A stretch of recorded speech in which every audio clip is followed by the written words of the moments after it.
एक समय ऐसा था जब बिहार की सारण लोकसभा सीट पर प्रत्याशी जातीय समीकरणों के आधार पर चुनाव जीता करते थे। यानी जो प्रत्याशी जातीय समीकरणों को साथ लेता था उसके गले में विजय माला पड़ जाती थी। लेकिन 2014 और 2019 के चुनाव में वह मिथक टूट गया। मिथक के टूटने के पीछे की वजहें चाहे मोदी का क्रेज रहा हो, बीजेपी प्रत्याशी का व्यक्तित्व रहा हो या फिर वहाँ की जनता की समझ, लेकिन ऐसा लगता है कि इस बार यहाँ से एक नई परंपरा की शुरुआत होने जा रही है, क्योंकि इस बार इस लोकसभा सीट से एक युवा और पढ़ी लिखी महिला डॉक्टर रोहिणी आचार्य चुनाव मैदान में हैं। डॉक्टर रोहिणी आचार्य बिहार के पूर्व मुख्यमंत्री लालू प्रसाद यादव और राबड़ी देवी की बेटी हैं। रोहिणी आचार्य उस समय चर्चाओं में आई थी जब उन्होंने अपने पिता को अपनी किडनी दान देकर उनकी जान बचाई थी। ऐसे में अब यही कहा जा रहा है कि इस बार क्या डॉक्टर रोहिणी आचार्य सारण लोकसभा सीट जीतकर किसी नई परंपरा की शुरुआत करेंगी या फिर राजीव प्रताप सिंह रूड़ी चुनाव जीतकर अपना और बीजेपी का परचम लहराएंगे। नमस्कार, मैं हूं शंकर विश्वकर्मा और आप देख रहे हैं सहारा समय का डिजिटल प्लेटफॉर्म। वैसे बिहार में कई ऐसी सीटें हैं जिस पर बिहार ही नहीं पूरे देश की निगाहें लगी हुई हैं। उन्हीं में से एक है बिहार की सारण लोकसभा सीट। हालांकि यह सीट पहले से ही हॉट मानी जाती रही है, क्योंकि बिहार के पूर्व मुख्यमंत्री लालू प्रसाद यादव भी यहाँ से 4 बार सांसद रह चुके हैं। उनकी पत्नी और बिहार की पूर्व मुख्यमंत्री राबड़ी देवी भी यहाँ से चुनाव लड़ चुकी हैं। वो अलग बात है कि वह चुनाव जीत नहीं पाईं। फिलहाल बात हो रही है रोहिणी आचार्य की। रोहिणी आचार्य यहाँ से चुनाव लड़ रही हैं। राजद के टिकट पर चुनाव लड़ रही रोहिणी यहाँ से चुनाव जीत भी सकती हैं। कुछ हमारे दर्शक शायद हमारी बात सुनकर चौंक जाएं, या जो बीजेपी के समर्थक हों उन्हें शायद हमारी बात बहुत बुरी भी लगे। लेकिन आज हम आपको बताएंगे कि रोहिणी आचार्य यहाँ से चुनाव क्यों जीत सकती हैं।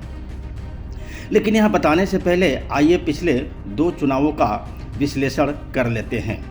2014 में यहाँ से राजद की तरफ से बिहार की पूर्व मुख्यमंत्री राबड़ी देवी चुनाव मैदान में थीं, जबकि राजीव प्रताप सिंह रूड़ी भाजपा उम्मीदवार के तौर पर अपनी किस्मत आजमा रहे थे।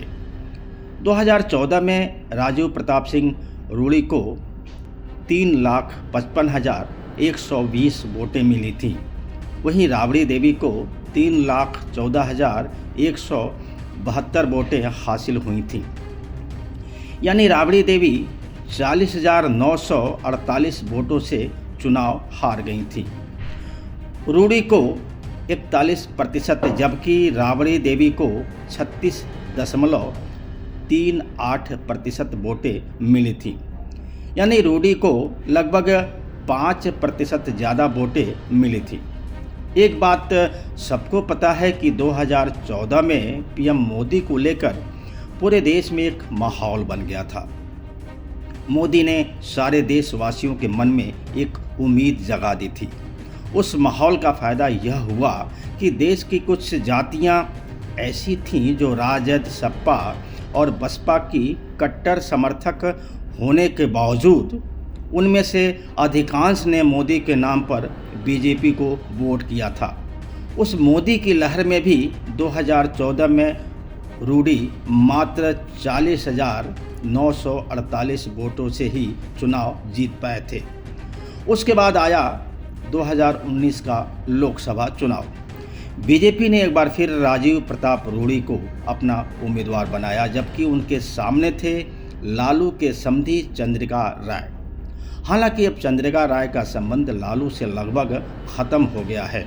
राबड़ी के मुकाबले चंद्रिका राय उतने मजबूत उम्मीदवार नहीं थे। फिर भी उस चुनाव में चंद्रिका राय को 3,61,575 वोटें मिल गई थी, जबकि उस चुनाव में जीत दर्ज करने वाले राजीव प्रताप रूड़ी को 4,99,986 वोटें मिली थी और वह 1,38,411 वोटों से चुनाव जीत गए थे। यह तो रही बात पिछले 2 चुनावों की। अब बात करते हैं कि रोहिणी आचार्य यहाँ से चुनाव क्यों जीत सकती हैं। पहला कारण है माहौल का। पिछले 2 चुनावों की तरह मोदी को लेकर इस बार वैसा माहौल फिलहाल बनता हुआ नहीं दिख रहा है। यानी जो पिछड़ी और अनुसूचित जातियों के कुछ मतदाता मोदी के नाम पर भाजपा में चले गए थे, वो इस बार बहुत हद तक वापस लौट आए हैं। दूसरी सबसे बड़ी वजह रोहिणी आचार्य का त्याग है।